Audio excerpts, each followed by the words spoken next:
Okay, Mark, well, starting off with those allegations going back and forth from the political parties, we've got Joseph Odok, who is the Director of Media and Strategic Communication for the Coalition for Buhari Oshibanjo Movement. He's right there in our studios in Abuja. And right beside him, we've got Honorable West Idahosa, who is a former member of the House of Reps under the PDP. He's a legal practitioner and a policy analyst. Gentlemen, thank you for joining us today on the program. Let me start with you, Mr. Odok. Of what consequence do you think that those allegations, because the PDP says, well, if he doesn't respond as the president, they will then furnish the public with details of those transactions? We are actually very used to PDP. We are actually very used to PDP and the allegations, and this is not the first time. I think PDP has become an association of frustrated persons who are always raising one form of allegation or the other. And no serious person, it's just like a madman coming to tell me that I have built a house in this thing when I have none, or a madman telling me that he saw me somewhere. That is how we treat PDP for now. PDP wants, at the point we are in this Nigeria, when PDP raised allegation that APC have entered the Nigerian Senate to forcefully impeach the Senate president. We are here in this place when PDP alleged that Dino Malai was about to be kidnapped. We are here when PDP alleged that Eke Kremadu house was attacked by assassins. And Eke Kremadu, told us that he's going to bring forward a video recording that will show Nigerians, and we were waiting for Ike to bring that. So we are here, PDP is used to allegation. For me, as for me, I don't think PDP should be taken serious in the allegation. We are talking about Keystone Bank. Are Nigerians not aware of the privatization process that led to Keystone Bank, a tea salad company? Are Nigerians not aware of those who, the buyers of a tea salad? So what is PDP saying? PDP have failed election. They have failed the people. Nigerians know them. They presented the worst candidate that can be beaten any day. Atiku with record of criminal allegations from USA, Nigerian Senate, and EFCC. Mr. Odok. And now, we are really happy that credibility is now the issue. Mr. Odok, credibility is not the issue of campaign. If you could hang on a minute, I need to just state this. Can you hear me? Mr. Odok, can you hear me? All right, I need to just put this across. Now, look, we don't make allegations that cannot be substantiated. If you're going to make those allegations, you have to be able to cite the legal documents or cases, as it were, to corroborate some of the allegations you make. And we usually tell our guests, look, as much as possible, let's be civil with our choice of words.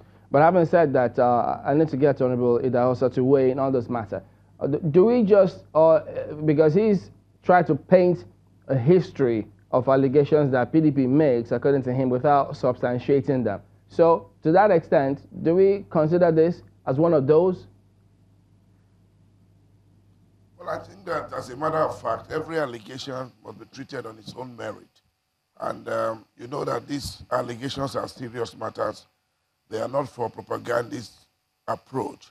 I think that the allegations that have been made, for me, are weighty.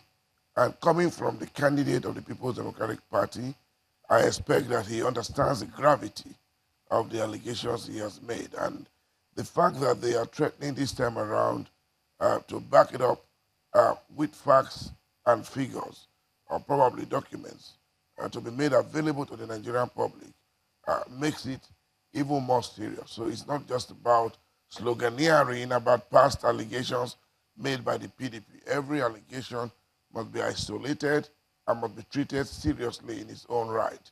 That's my approach to these kind of serious matters that border on transparency and integrity of the President of the Federal Republic of Nigeria, given that that is his mainstay in terms of reputation. Idahosa, if the PDP presidential candidate, in his words, says he has got proof of these allegations, What stops him from coming public with it? Well, sometimes in politics, you have to give each other the opportunity to graciously make a concession in order not to get embarrassed. So I want to imagine that this is the equivalent of a solicitor's notice to take legal action, as we do in law.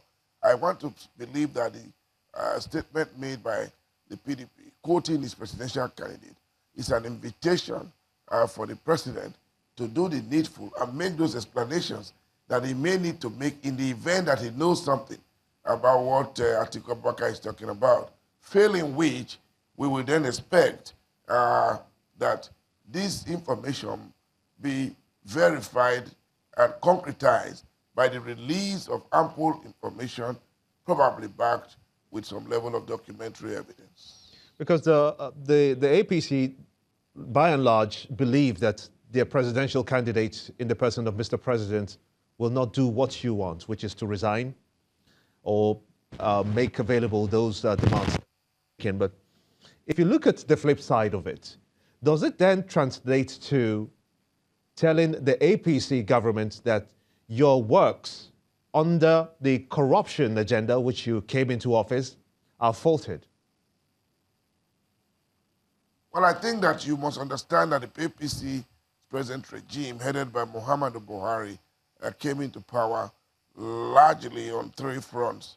The first front, and significantly, corruption promise to eliminate the massive corruption that had been alleged to have taken place over the years in the country. The second point was that there was a strong promise to guarantee security of lives and property and to improve the security situation that was in the country at that time. And of course, the third was to deal with the economy and improve it and bring it to the level where there are livable wages and where life is more comfortable. I think these were the three planks. So anything that borders on whether or not the president's integrity was now on trial is critical to the opposition party and of interest to the Nigerian people. The president's biggest electoral asset is his integrity, which has given him massive personal followership and of course giving him a lot of international reckoning. So once the president is put on trial with respect to integrity, it will then mean that the president must come out smoking. He must defend that integrity, because once you take that integrity away from the president, you take everything away from him, because there's not much left with respect to the economy and the security situation. Those two appear to be in the negative.